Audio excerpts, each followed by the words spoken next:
Hi friends, hi. இன்றைக்கி நம்ம பண்ண போகிறது ஈவினிங் ஸ்நாக்ஸ் தான் பண்ண போகிறோம். அதுக்கு மீந்து போன சப்பாத்தி, மீந்து போனதுன்னு இல்லை, நான் இப்படி ஈவினிங் ஸ்நாக்ஸ் பண்ணுறதுக்குன்னே சப்பாத்தி ஜாஸ்தி பண்ணிவிட்டு சப்பாத்தியை நைஸாக பண்ணிவிட்டு இதுக்குன்னு எடுத்து வச்சுக்கிட்டேன். பாருங்கள், இந்த மாதிரி கட் பண்ணி எடுத்துடுங்க. நைஸாக பண்ணால் தான் டேஸ்ட்டு நல்லா இருக்கும். அதுக்கு 5 முட்டை எடுத்திருக்கேன். வெங்காயம் நீட்டாக 2 கட் பண்ணியிருக்கேன். மேகி மசாலா எடுத்திருக்கேன். இது green colour capsicum, red colour capsicum நைஸாக கட் பண்ணிடுங்க. பூண்டு, கொத்தமல்லி இலை, பீன்ஸு, பச்சை மிளகாய், இஞ்சி இது இவ்வளோ கட் பண்ணி வச்சுருக்கேன். வாங்க வீடியோக்குள்ளே போகலாம். இப்போது எண்ணெய் சூடாகிட்டு இருக்குது.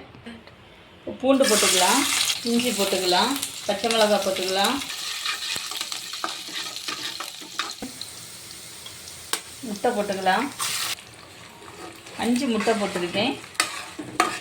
இப்போது முட்டைக்கு மட்டும் கொஞ்சமாக உப்பு போட்டுக்கலாம். இப்போதான் ரொம்ப வேகக்கூடாது, சரிங்க. இப்போ பீன்ஸு போட்டாச்சு, ஆனியன் போட்டுக்கலாம். எல்லாமே ரொம்ப மீடியமாக வசங்கினா போதும். வெங்காயம் எல்லாம் பாதி வசங்கினா போதும். அந்த டைமில் இப்போ கேப்சிகம் போட்டு கொடுப்போம். இந்த மாதிரி பண்ணும்போது நான் சில டைமில் சப்பாத்திக்கு குழம்பு இல்லைன்னா என்ன பண்ணுவேன்னா, சப்பாத்தி மட்டும் பண்ணிவிட்டு முட்டை இருந்துச்சுன்னா அதை சிம்பிளாக இந்த மாதிரி பண்ணி எடுப்பேன். சாமானில் இருந்துச்சுன்னா டக்குன்னு சப்பாத்தியை இந்த மாதிரி நைஸாக கட் பண்ணிவிட்டு சப்பாத்தி பண்ணும்போதும் நைஸாக பருத்திடுவேன். அப்போ தான் நம்ம போடுற மசாலா எல்லாம் அதில் பிடிக்குமா, டேஸ்ட்டு நல்லா இருக்கும். கொஞ்சம் கூட உப்பு போட்டுக்கலாம், ஏன்னா மேகி மசாலையில் உப்பு இருக்கும் பார்த்தீங்களா, அதனால். கொஞ்சமாக மஞ்சள் தூள் போட்டுக்கலாம், காஷ்மீர் சில்லி போட்டுக்கலாம்.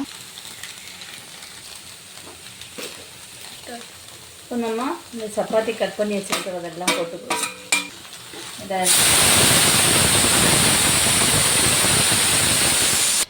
இப்போது டொமேட்டோ சாஸு கொஞ்சம் ஊற்றிக்கலாம், சில்லி சாஸு கொஞ்சம் ஊற்றிக்கலாம். சில்லி ஆல்ரெடி போட்டிருக்கோம், அதனால் கம்மியாக போடும்.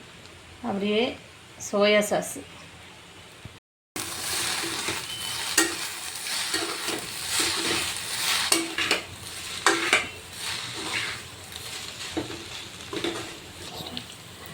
மேகி மசாலா போட்டுக்கலாம். இந்த மாதிரி ஈவினிங் ஸ்நாக்ஸுக்கு வீட்டில் ஏதாவது பண்ணலைன்னா பிள்ளைங்க கடையில் ஏதாவது வாங்கித்தாங்கன்னு சொல்லி கேட்பாங்க. அதனால் கஷ்டமாக இருந்தாலும் ரிஸ்க் எடுத்து வீட்டில் பிள்ளைங்களுக்கு ஈவினிங் ஸ்நாக்ஸுக்கு ஏதாவது ஒன்று பண்ணுவேன். அதில் ஒரு ஸ்நாக்ஸு தான், இடையிடையாக பண்ணுற ஒரு ஸ்நாக்ஸு தான் இது. நல்ல ஹெல்த்தியாகவும் இருக்கும், டேஸ்டியாகவும் இருக்கும். எல்லோரும் சின்ன பிள்ளைங்கள்லாம் எவ்வளோ வேணுனாலும் விரும்பி சாப்பிடுவாங்க. அந்த மாதிரி இருக்கும். லாஸ்ட்டாக மல்லி இலை,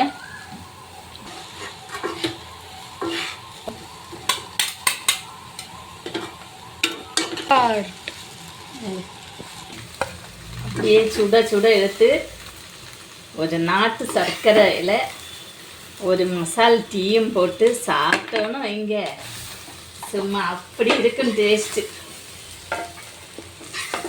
பிள்ளைங்களுக்கெல்லாம் வயரும் பசி அடங்கும், அவங்களுக்கு தேவைக்கு பசியும் அடங்கிடும். அவ்வளோதான் நண்பர்களே, சாப்பிட்றதுக்கு அடிப்பொலியான செம டேஸ்டியான ஹெல்த்தியான ஈவினிங் ஸ்நாக்ஸு டீ ரெடி ஆயிடுச்சு. இப்போ சாப்பிட போகிறோம். நீங்கள் டீ குடிச்சிங்களா, சாப்பிட்டீங்களா? இந்த வீடியோ எத்தனை பேருக்கு பிடிக்கும்னு சொல்லி மறக்காமல் கமெண்ட் பாக்ஸில் கமெண்ட் பண்ணுங்கள். நீங்களும் பண்ணி பாருங்கள். பண்ணி பார்த்து டேஸ்ட் எப்படி இருக்குன்னு பார்த்துட்டு எனக்கு மறக்காமல் சொல்லுங்கள், சரிங்களா? டேஸ்ட்டு கண்டிப்பாக உங்களுக்கு பிடிக்கும். இந்த வீடியோ பிடிச்சிருந்தால் லைக் பண்ணுங்கள், சப்போர்ட் பண்ணுங்கள். ஓகே, பாய்.